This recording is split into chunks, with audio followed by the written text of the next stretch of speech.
अध्याय 24 बाबा की मनमोहक विनोद प्रियता। श्री गणेश, भगवती, सरस्वती व गुरु महाराज के चरणों में मेरा साष्टांग प्रणाम।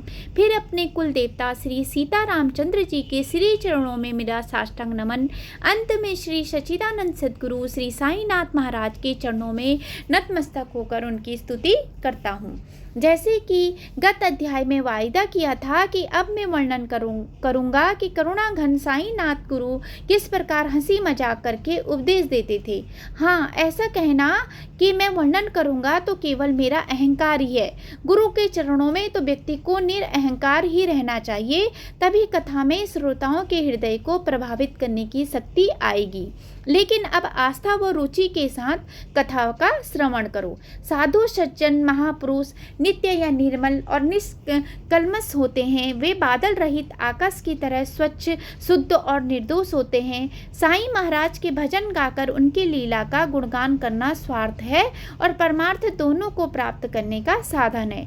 ऐसा करने से आत्मा साक्षात्कार का बोध कराने में मदद मिलती है, जिससे आंतरिक संतोष की प्राप्ति होती है। आध्यात्मिक उन्नति का तो जो इच्छुक है उसे आदर के साथ कथाओं का श्रवण करना चाहिए। उसे सहज ही परमानंद की प्राप्ति होगी और जीवन में सार्थकता का अनुभव होगा। इसके श्रवण का जो लाभ उठाएंगे उन्हें अंदरूनी शांति की प्राप्ति होगी। सांसारिक जीवन के व्यर्थ के भवभय से मुक्ति प्राप्त होगी, परमानंद की प्राप्ति होगी और ऐसे श्रोताओं को सहज ही सद्गति भी मिल जाएगी। अपने अंतर्ज्ञान से साईं समर्थ पूर्ण रूप से भक्तों के विचारों और भावनाओं को जानते हैं। वे उनके प्रति अपने कर्तव्य को निभाएंगे और अपने वचनों को पूर्ण करेंगे। साईं समर्थ स्वयं ही बुद्धि प्रेरक हैं। वे ही अपने वचनों को मुझसे कहला रहे हैं। मैं यथामति उनके उपदेश के भावार्थ का वर्णन करूंगा, जो स्वार्थ और परमार्थ को प्राप्त करने का साधन है। लोग अंधे नहीं हैं, न ही वे रतौंधी से पीड़ित हैं। वास्तव में उनके पास आंखें हैं, लेकिन फिर भी वे अंधे हैं, क्योंकि वे शरीर के साथ अपनी पहचान बनाते हैं और अपने हित को नहीं समझ पाते हैं। इसके अलावा यह शरीर तो ऐसा है कि क्षण भर के लिए भी इसके अस्तित्व का भरोसा नहीं है। इसलिए मैं हाथ पसार के आपसे प्रार्थना करता हूँ कि आप क्षण भर के लिए कथा की मिठास का स्वाद लें। सभी को हास्य विनोद प्रिय होता है, लेकिन बाबा की हास्य विनोद करने की पद्धति अनोखी थी।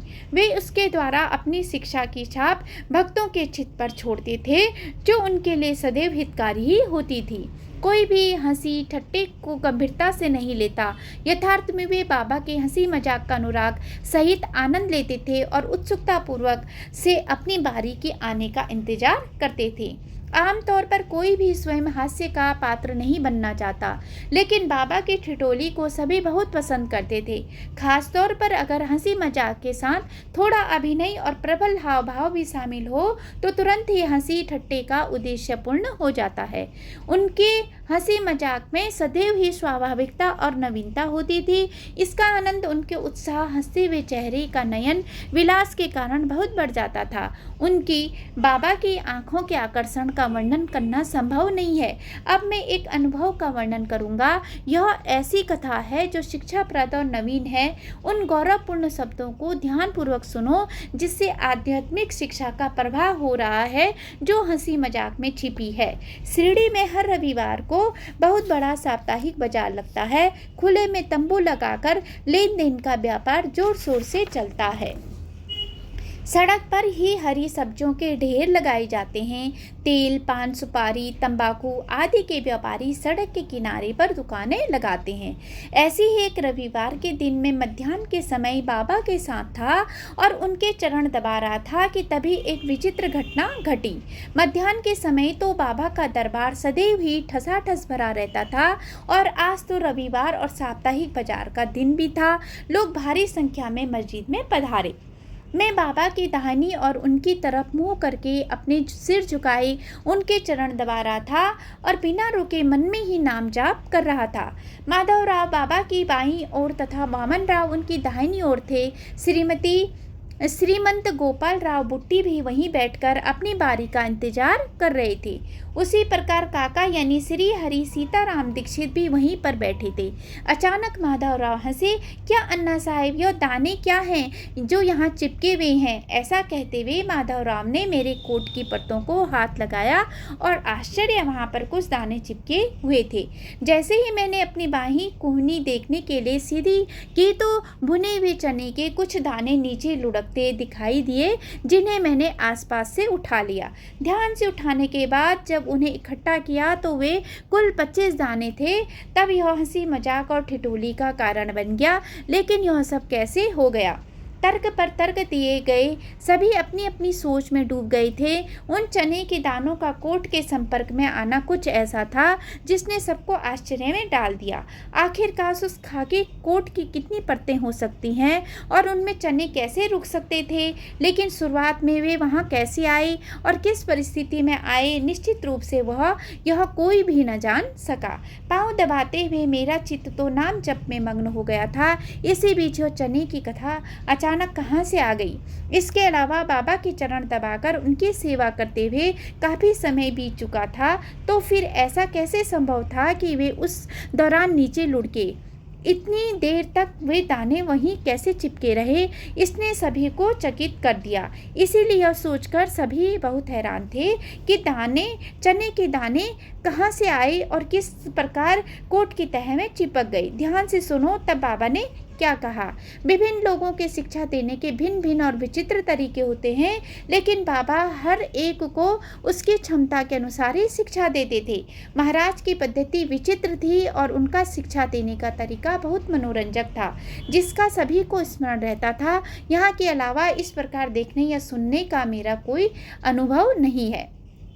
वे बोले, इनकी सभी चीज़ों को स्वयं ही खा जाने की बहुत बुरी आदत है। आज बाजार के दिन का लाभ उठाते हुए, यह संसार की जरा भी चिंता न करते हुए यहाँ चने अपने मुंह में चबाते हुए आए हैं। स्वयं ही सब कुछ खा जाने की अच्छी आदत नहीं है, लेकिन मैं इनकी आदत जानता हूँ और यह चने के दाने स्वयं इसका प्रमाण है। इसमें आश्चर्य की कोई बात नहीं है। तब मैंने उत्तर दिया, दूसरों को दिए बिना खाना तो मैंने कभी जाना ही नहीं है, तो फिर इस बुरी आदत का प्रश्न ही कहाँ उठता है? यह चिपकेंगे ही नहीं। दूसरे चाहे कोशिश करके देख लो।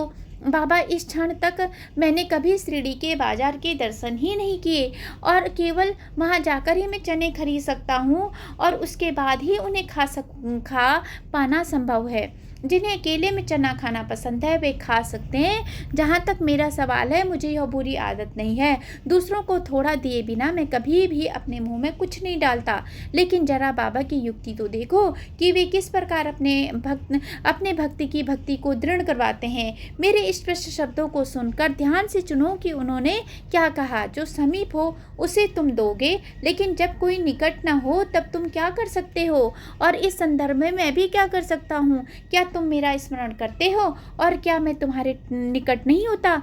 लेकिन क्या तुम एक ग्रास भी मुझे अर्पण करते हो? चने के दाने तो तत्व को, हमारे चित्त को निश्चल करने का केवल एक बहाना था। वह भोजन कलंकित निंदनीय होता है, जिसे इंद्रियों के देवी देवताओं को और पंचाग्नि पंच प्राण व शिष्य को धोखा देकर तथा भोजन के समय आने वाले अतिथि की उपेक्षा करके सिर्फ अपने शरीर का पोषण करने के लिए ग्रहण किया जाता है। यह सिद्धांत हो सकता है कि महत्वपूर्ण प्रतीत न हो, फिर भी अगर इसे रोजमर्रा के जीवन में व्यवहार में लाया जाए तो यह बहुत काम का साबित होता है। और जो स्वाद की इंद्रियां तालु द्वारा भोजन को चखने की बात है, वह तो उपलक्ष्य अलंकार, जिसमें पूर्ण के लिए अंश या अंश के लिए पूर्ण का प्रयोग होता है, परंतु वह पांचों ज्ञान इंद्रियों के लिए भी सत्य है। जिसे सांसारिक व इंद्रिय सुखों की चाह हो, वह कभी भी आध्यात्मिक उन्नति नहीं कर सकता। लेकिन जो अपनी इंद्रियों को वश में रखता हो, परमार्थ उसका दास होता है। बाबा तो हंसी मजाक द्वारा, श्रुतियों द्वारा घोषित मंत्रों को दोबारा कर केवल दृढ़ कर रहे थे। यानी यदा पंचावतिष्ठन्ते, अर्थात सभी इंद्रियां शांत होती हैं, चित्त स्थिर होता है, बुद्धि भ्रमित नहीं होती, ज्ञानियों के अनुसार वह अति उच्चतम अवस्था होती है। और यह शेष चारों ज्ञानेंद्रियां शब्द, स्पर्श, रूप और गंध के संबंध में भी सत्य है।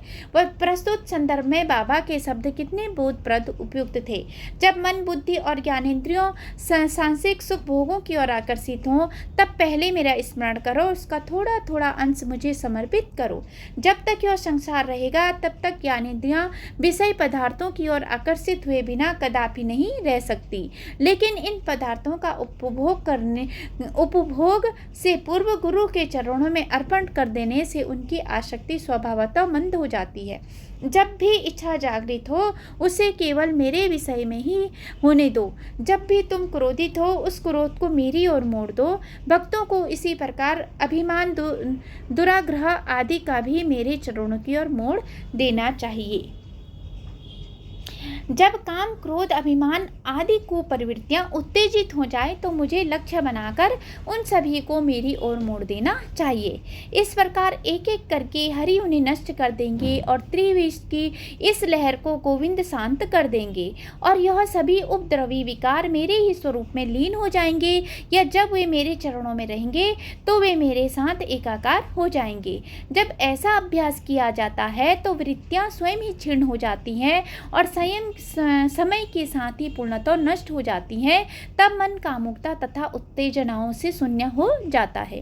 जब बुद्धि को ऐसा दृढ़ विश्वास हो जाता है कि गुरु निरंतर समीपी है, तब चित्त इस प्रकार कभी भी दुखी नहीं होता।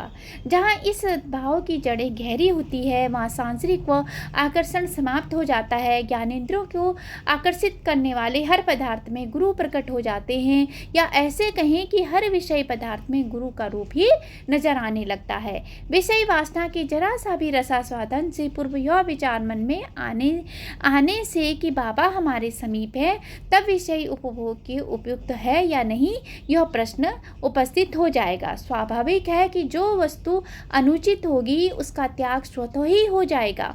व्यसनी अपनी लत से मुक्त हो जाता है। एक बार दृढ़ अभ्यास के द्वारा अगर मन को इन व्यर्थ की विषय वासना की वस्तुओं से दूर कर लिया जाए तो मन को इनसे स्वतः ही घृणा होने लग जाती है। तब भक्त जागृत और सावधान हो जाता है और वेदों द्वारा बताए गए नियमों के अनुसार आचरण कर अपनी ज्ञानेंद्रियों व विषयों से संबंधित इच्छाओं पर नियंत्रण कर लेता है। तब वह नियमानुसार विषयों का सेवन करता है और भोग विलासी आचरण नहीं करता है। एक बार मन को इस प्रकार अभ्यस्त कर लेने पर विषय भोग की कल्पना क्षीण हो जाती है, बल्कि गुरु भजन के प्रति प्रेम उत्पन्न हो जाता है और फिर शुद्ध ज्ञान अंकुरित हो जाता है। जैसे जैसे इस शुद्ध ज्ञान में वृद्धि होती है, देह बुद्धि का बंधन टूट जाता है। तब वही देहिक बुद्धि नष्ट होकर चैतन्य घन में लीन हो जाती है कि अहम ब्रह्मास्मि। तब अनंत सुख का अनुभव होता है। हालांकि देह क्षण भंगुर है, फिर भी वही परम पुरुषार्थ को प्राप्त करने का एकमात्र साधन है। वह मोक्ष से भी अधिक है, क्योंकि वह भक्ति योग प्रदायक है। 4 पुरुषार्थों से बड़ा यह पंचम पुरुषार्थ है। कोई भी इससे महान नहीं, क्योंकि भक्ति योग अलौकिक है। गुरु सेवा से जो कृतार्थ हुआ है, केवल वही इस सत्य को समझ सकता है कि उसका अपना कल्याण परमार्थ भी भक्ति, ज्ञान और वैराग्य की प्राप्ति में ही छिपा है। केवल ऐसा व्यक्ति ही आध्यात्मिक उन्नति यानी परमार्थ प्राप्त कर सकता है। जो गुरु और ईश्वर में भेद करता है, उसने भगवंत को देखा ही नहीं, भले ही उसने संपूर्ण भागवत का पठन कर लिया हो। यह तो वही बात हुई कि संपूर्ण रामायण पढ़ने के बाद अंत में यह भी न जान पाता न पता चला कि राम और सीता का क्या संबंध था। द्वैत दर्शन के विचार को त्याग दो और जान लो कि वस्तुतः गुरु और ईश्वर में कोई भेद नहीं है, यानी गुरु और देव अभिन्न है। निर्मल चित्त से गुरु की सेवा करने से विषय वासना निर्मल हो जाती है, चित्त शुद्ध और उज्ज्वल हो जाएगा और ज्वाज्वल्यमान स्वरूप प्रकट हो जाएगा। और जब बाबा दृढ़ता पूर्वक चाहें तो उनके लिए चने के दाने उत्पन्न करना अपने हाथ धोने के समान सरल था। वास्तव में एक ही पल में वे इससे भी विलक्षण लीला करने में समर्थ थे। एक आम जादूगर जादुई हड्डी को हवा में लहराता है और अपनी जादुई शक्तियों के बल पर जीवन यापन करने के लिए इच्छानुसार कोई भी चीज उत्पन्न कर देता है। लेकिन साईंनाथ तो अलौकिक और विचित्र जादूगर हैं।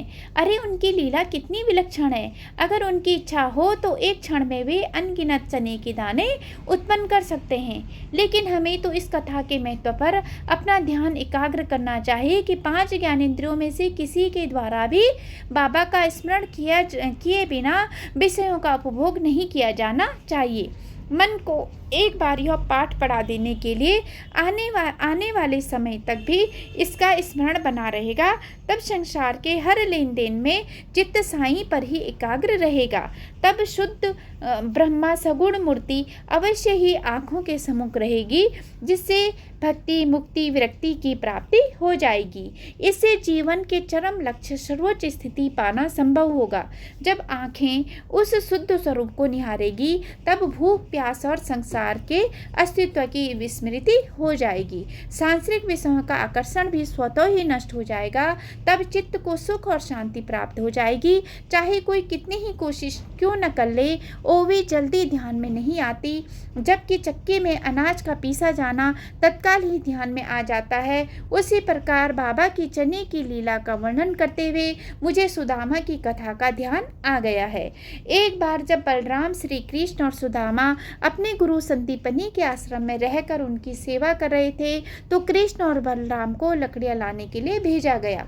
गुरु की पत्नी की आज्ञा का पालन करते हुए कृष्ण और बलराम जंगल के मार्ग की ओर निकल पड़े। वे अभी निकले ही थे कि सुदामा को भी उनके साथ ही जाने के लिए कहा गया।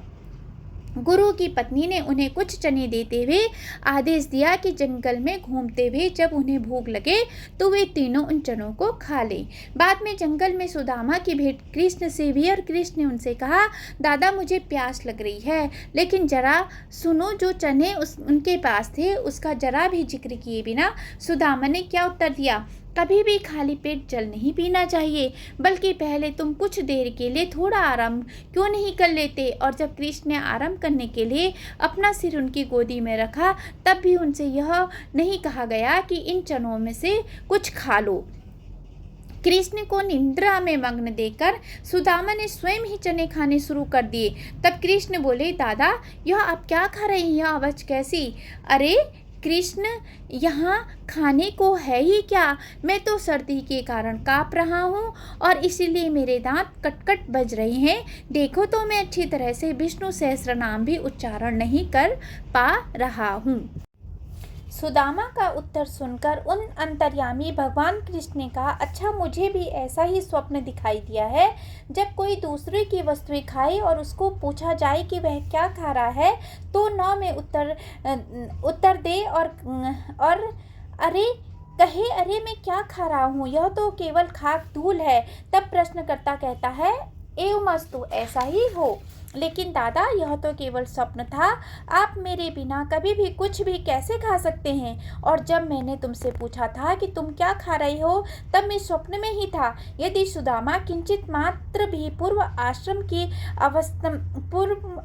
की अवस्था में कृष्ण लीला को जानते तो उन्होंने कभी भी ऐसी गलती न की होती और उसका फल न भोगना पड़ता। क्या यह परिणाम साधारण थे? किसी भी तरह से नहीं। उन्हें अत्यधिक दरिद्रता के कारण कष्ट उठाने पड़े। इसीलिए जो व्यक्ति दूसरों को दिए बिना खाते हैं उन्हें सदा उसका स्मरण रखना चाहिए। हालांकि सुदामा भक्त थे और कृष्ण उनके मित्र, लेकिन नैतिक मार्ग पर जरा सा भटकने पर भी उन्हें सांसारिक जीवन में दुर्भाग्य व दरिद्रता का सामना करना पड़ा। लेकिन जब इसी सुदामा ने प्रेम पूर्वक श्री कृष्ण को एक मुट्ठी रूखे चावल पोहा अर्पित किए तो उनकी पत्नी ने कठोर परिश्रम द्वारा उपार्जित किए थे तो कृष्ण प्रसन्न हो गए और सुदामा को ऐश्वर्य तृप्त कर दिया। लेकिन अब मैं यहाँ पर एक अन्य बोधप्रद कथा का वर्णन करूंगा जिसे ध्यान पूर्वक सुनना। शुरू में तो वह मनोरंजक व हास्यपूर्ण लगेगी, लेकिन उसका अंत बोधपूर्ण है। कुछ लोग आध्यात्मिक उपदेश पसंद करते हैं जबकि कुछ तर्क युक्ति वाद विवाद होते हैं। कुछ ऐसे भी होते हैं जिन्हें हंसी मजाक पसंद होता है, वास्तव में सभी आनंद लेना चाहते हैं। यह भी हंसी मजाक करने का एक तरीका था। जब एक महिला और पुरुष हट करने लगे और साईं के दरबार में झगड़े की शुरुआत हो गई, जिसे अंत में शांति से निपटाया गया और किसी पर भी दोष नहीं आया। यह कथा भी श्रोताओं को आनंदित करने वाली है और अति रोचक है। जब भक्त आपस में लड़े तो आनंद और प्रमोद अपनी चरम सीमा पर पहुंच गया। दामोदर घनश्याम, जिनका नाम उपनाम बाबरे था, एक भक्त थे जो अन्ना चिचड़ीकर के नाम से भी जाने जाते थे। उनका बाबा के प्रति असीम प्रेम था। वे बहुत गुस्से वाले और निर्भीक प्रकृति के थे। वे दूसरों की भावनाओं की परवाह किए बिना दृढ़ता पूर्वक स्पष्ट भाषण करते थे। चाहे वह सही हो या गलत, वे साफ साफ और सीधे सीधे बोल दिया करते थे। यद्यपि व्यावहारिक दृष्टि से वे रूखे और अशिष्ट प्रतीत होते थे, तथापि अंतःकरण से वे कपटहीन, व्यवहार कुशल और सात्विक थे। ऐसा प्रतीत होता था मानो निरंतर उनके माथे पर भरी हुई बंदूक रखी हो, जो घोड़ा दबाने पर विस्फोट करेगी। सभी कुछ तुरंत उसी समय और वहीं पर किया गया। उधार का तो प्रश्न ही न था। दूसरों की श्रद्धा या विचार की परवाह किए बिना सभी लेन देन तुरंत और सरल थे। कोई जलते हुए अंगारों को तो हाथ में पकड़ लेता है, लेकिन अन्ना का क्रोध तो उससे भी अधिक झुलसाने वाला था। लेकिन इसके बावजूद भी वह निष्कपट और सरल स्वभाव के थे, इसलिए बाबा उन्हें प्रेम करते थे। एक बार दोपहर के समय बाबा अपना बायां हाथ रेलिंग पर रखकर मस्जिद में बैठे थे और अपने दरबार से घिरे हुए थे। ऐसे समय में बाबा उदासीन और निरपेक्ष प्रतीत होते थे, लेकिन किसी के जाने के बिना ही वे भक्तों के बीच झगड़े की चिंगारी भड़का देते थे, जिस कारण भक्त उद्विग्न और क्रोधित हो जाते थे, परंतु अंत में वे दोनों गुटों को शांत कर देते थे। कुछ भक्त बाबा की भुजाओं को दबाने में व्यस्त रहते, कुछ चरणों को दबाते और कुछ उनकी कमर और पेट को दबाते। वे सभी किसी न किसी प्रकार से उनकी सेवा करने के लिए उत्सुक रहते थे। बाबा बाल ब्रह्मचारी थे। वे आत्म संयमी थे और उनका आचरण पूर्णतः शुद्ध था, इसलिए वे नर नारी दोनों की ही सेवा करने देते थे। अन्ना बाहर की तरफ खड़े थे और आगे की ओर झुककर धीरे से बाबा का बायां हाथ दबा रहे थे। लेकिन दाईं ओर की परिस्थिति के विषय में सुनो। वहाँ एक महिला थी जो बाबा की अनन्य भक्त थी, जिसे बाबा आई माँ कहकर पुकारते थे और अन्य लोग उन्हें मौसी बाई कहते थे। लेकिन वह उनके लिए मौसी बाई थी, लेकिन उनका असली नाम वेणुबाई था और जात कौजलगी थी। साईं के प्रति उनका अनुपम भाव था। अन्ना 50 वर्ष पूरे कर चुके थे और उनके सभी दांत टूट चुके थे। मौसी भी वयस्क और वृद्ध थी। इन दोनों के बीच ही झगड़े की शुरुआत हुई थी। अन्ना अपनी पत्नी के साथ बाबा की सेवा करने आए थे। मौसी एक वृद्ध विधवा थी। वह बाबा के पेट को इतने बलपूर्वक दबा रही थी कि मौसी स्वयं भी अपने सांस पर काबू नहीं कर पा रही थी। शुद्ध हृदय वाली मौसी बाई जब दोनों हाथों की उंगलियां मिलाकर बाबा के पेट को मसलती, तो वे इनकी सेवा करने में अपनी सारी शक्ति लगा देती थी। बाबा के पीछे खड़ी होकर और उन्हें कसकर पकड़ते हुए उन्होंने बार बार अपने दोनों हाथों से बाबा के पेट को इस प्रकार हिलाना शुरू कर दिया मानो वे किसी बर्तन से छाछ मथने का कार्य कर रही हो। साईं नाम जपने में मग्न मौसी बाई निर्भर होकर जोर जोर से पेट दबाने और मसलने में व्यस्त थी। बाबा भी बार बार शरीर में पीड़ा होने का कोई चिन्ह प्रकट नहीं कर रहे थे, मानो कि यह सब स्वास्थ्य के लाभदायक हो। लेकिन मालिश करते हुए पीठ और पेट का दबाकर प्रायः उनका एकीकरण करने का यह अनोखा तरीका था। इसमें कोई शक नहीं था कि ऐसा करने से उनके बाबा के प्रति विशेष प्रेम प्रकट होता था। लेकिन देखने वाले बाबा को इस प्रकार कष्ट पाते हुए बहुत दुखी हो रहे थे। यह जानते हुए कि यह प्रेम निष्कपट है, शुद्ध है, साईं ऐसी अनुपम सेवा भक्त द्वारा अवश्य स्वीकार करते थे, ताकि भक्त हृदय उनका स्मरण करते रहे और अपना कल्याण कर सके। आखिर हमारी इतनी तपस्या हो कि हमें संत संगति की प्राप्ति हो सके। अरे यह तो वास्तव में साईं की कृपा है कि हमें अस्वीकार नहीं कर रहे हैं, और यही कारण है कि हमें उनका सानिध्य प्राप्त हो रहा है। लेकिन उस महिला कि मालिश के झकोरों में क्या कुशलता थी। उसकी तीव्र गति के कारण उसके साथ साथ बाबा भी ऊपर नीचे हो रहे थे। किसी की सेवा करने का यह अद्भुत तरीका था। किंतु दूसरी ओर अन्ना की चाल स्थिर थी, क्योंकि वे जरा सी आगे झुके हुए थे। महिला जो अपने कार्य में मग्न थी, इस बात से बिल्कुल बेखबर थी कि उनके हर बार हिलने के कारण उनका मुंह भी तीव्रता के साथ ऊपर नीचे हो रहा था। सुनो कि फिर क्या हुआ। महिला पूरी लगन से बाबा की सेवा करते हुए अपने पूरी शरीर शक्ति से उनका पेट तीव्रता से दबाकर स्वयं ही बहुत प्रसन्न थी, लेकिन ऐसा करते हुए वे एक और झूल जाती थी, जिसका फलस्वरूप उसका मुख अन्ना के मुख के काफी समीप आ जाता था। मौसी बाई विनोदी प्रकृति की थी। वे मौका देखकर बोली, अरे यह अन्ना कितना वाहियात है। यह पहले मेरा चुंबन करना चाहता है। क्या तुम्हें अपने सफेद बालों की शर्म नहीं है जो तुम मेरे चुंबन लेना चाहते हो। जैसे महिला ने यह शब्द कहे, अन्ना भी झगड़ा करने के लिए तैयार हो गई और अपनी आस्तीन ऊपर चढ़ा दी। वह बोले, मैं बुढ़ा और दुबला पतला भले हो जाऊं, क्या मैं इतना मूर्ख व सनकी हूँ। तुम खुद ही छेड़खानी करके मुझसे लड़ने के लिए तैयार हो रही हो। बाबा ने जब झगड़े को बढ़ते हुए देखा, और क्योंकि बाबा के हृदय में उन दोनों के प्रति प्रेम भाव था, इसलिए उन्होंने दोनों को शांत करने की प्रबल युक्ति सोची। वे प्रेम पूर्वक बोले, अन्ना व्यर्थ में यह कैसा झगड़ा, और वास्तव में मेरी समझ में यह नहीं आता कि माँ का चुंबन लेने में क्या अनुचित है। यह शब्द सुनकर दोनों को मन ही मन बहुत शर्म आई। हंसी मजाक के शब्द जहाँ थे वहीं पर रह गई, बल्कि सप्रेम हंसी की लहर समस्त वातावरण में छा गई। सभी ने हास्यपूर्ण घटना का आनंद लिया। वैसे यह कथा महत्वहीन लग सकती है, लेकिन सहृदय श्रोतागण अवश्य इसे पसंद करेंगे, क्योंकि इस कथा से यह दर्शाया गया है कि किस प्रकार किसी व्यक्ति को कई तरीकों से चुप करवाया जा सकता है। अगर दोनों की एक दूसरे के प्रति माँ और पुत्र जैसी प्रीति होती तो ऐसे झगड़े की शुरुआत ही न होती और न ही क्रोध की उत्पत्ति होती। कोई व्यक्ति चाबुक पड़ने पर हंस सकता है और कोई मात्र फूल से मारे जाने पर भी रो सकता है। यह भावना ही होती है जिनके कारण भावुकतापूर्ण तरंगे उत्पन्न होती हैं। किसे इसका अनुभव नहीं है। बाबा की सहज युक्ति अनोखी थी। अवसर के अनुसार उनके शब्द इतने उपयुक्त होते थे कि श्रोतागण पूर्णतः संतुष्ट हो जाते थे और तत्काल ही वे सबक सीख जाते थे। ऐसे ही एक अन्य अवसर पर जब उनके पेट को बलपूर्वक मसला जा रहा था, तो बाबा के एक परम भक्त को दया आ गई और पेट को जोर से मसले जाने पर उन्होंने चिंता व्यक्त की। वे बोले, बाई जरा दया करो, क्या शरीर को दबाने का यह कोई तरीका है। अपने हृदय में जरा दया भाव लाओ, नहीं तो बाबा की अंतड़ियां और नाड़ियां टूट जाएंगी। जैसे ही यह शब्द बाबा के कानों में पड़े, बाबा तुरंत ही अपने आसन से खड़े हो गए और हाथ में सटका लेकर उसे जोर से जमीन पर पटका। क्रोध के कारण उनका गुस्सा 7वें आसमान पर पहुंच गया। जब उन्होंने अपनी आंखें घुमाई तो वे अंगारों के समान लाल दिखने लगी। दिन में आंखें ऐसे चमकने लगी जैसे रात्रि के समय बिल्ली की चमकती है। ऐसा प्रतीत होने लगा मानो वे वहीं उसी क्षण अपने नेत्रों की तेज अग्नि से संपूर्ण सृष्टि को ही भस्म कर देंगे। उन्होंने दोनों हाथों से सटके का एक छोर पकड़कर अपनी नाभि में लगाया और दूसरा छोर सामने खंभे पर कसकर लगाकर उसे खंभे को जोर से पकड़ लिया और उसे पेट से धक्का देने लगे। सटका लगभग 2-2.5 फुट लंबा था। अब ऐसा प्रतीत होने लगा कि वह पूरे ही पेट में घुस जाएगा, जिससे बाबा का पेट फट जाएगा, जिसके फलस्वरूप बाबा के जीवन का अंत हो जाएगा।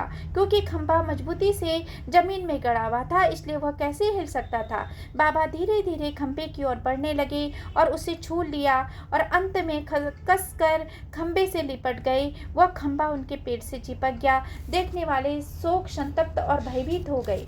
इस डर से कि पेट अभी फट जाएगा, सभी की करते विमूढ़ हो गए।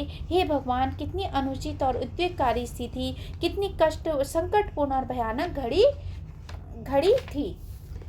इसीलिए लोग आश्चर्यचकित और चिंतित थे। ऐसी दुखद और दुर्भाग्यपूर्ण स्थिति में क्या किया जाए। और यह सब मुसीबत केवल उस मौसी बाई के लिए, लेकिन बाबा अपने भक्त के हित के विषय में दिए गए अपने वचनों पर दृढ़ थे। अगर कोई बाबा की सेवा में व्यस्त भक्त के बारे में किसी प्रकार की गलती करता था, तो किसी प्रकार का हस्तक्षेप कर उसकी बुराई करता था, तो बाबा उसे कभी सहन नहीं करते थे। लेकिन बाबा के प्रति प्रेम के कारण उस भक्त को ऐसा लगा कि वह जरा मौसी बाई को बाबा के आराम का ध्यान रखने का संकेत दे दे, लेकिन क्या उसका ऐसा अंत होता? परंतु ईश्वर को स्वयं दया आ गई। साईं का क्रोध शांत हो गया। वह भयप्रद कल्पना छोड़कर वे वापस आ गई और अपने आसन पर बैठ गई। प्रेमी भक्त चाहे निडर और साहसी क्यों न हो, बाबा का कड़क स्वभाव देखकर वे अपनी गलती को भविष्य में कभी न दोहराने का प्रण ले लेता है, अच्छी शिक्षा ग्रहण कर लेता है। तब से वह कभी भी दूसरों के कार्य में हस्तक्षेप न करने और सबको अपनी इच्छानुसार कार्य करने देने की प्रण लेता है। साईं समर्थ सामर्थ्यवंत थे। वे पूर्णतः जानते थे कि किसे आज्ञा देनी है और किसे रोकना है। जो उनकी सेवा कर रहे हैं, कोई उनमें गुण और अवगुण क्यों निकले, वह तो हमारी बुद्धि के विकार ही है कि हम सोचने के लिए उसकी सेवा साईं के लिए सुखकर है और दूसरों की सेवा उनके लिए कष्टदायक है। हम कभी भी सत्य नहीं जानते। लेकिन यह हंसी मजाक की कथा थी। फिर भी प्रत्येक व्यक्ति अपनी योग्यता अनुसार इस कथा से शिक्षा ग्रहण करेगा। भक्त उसी प्रकार साईं कथा का रसास्वादन करें जिस प्रकार पुष्प से भंवरा करता है। हेमांड नम्रता से साईं चरणों में लीन होता है। अगला अध्याय की महत्व अति गहन है। उसमें दयाघन साईं अपने भक्त दामोदर की इच्छा पूर्ण करेंगे। वह भी महान चमत्कार है। दामोदर जो सांसारिक परेशानियों के कारण परेशान था और उनसे हार चुका था, उस दामोदर को अपने समक्ष बुलाकर बाबा ने उसको चिंताओं से मुक्त कर दिया। सभी का कल्याण हो।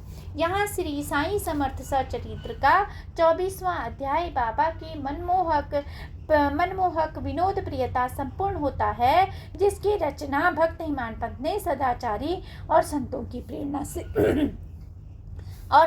प्रेरणा से की है।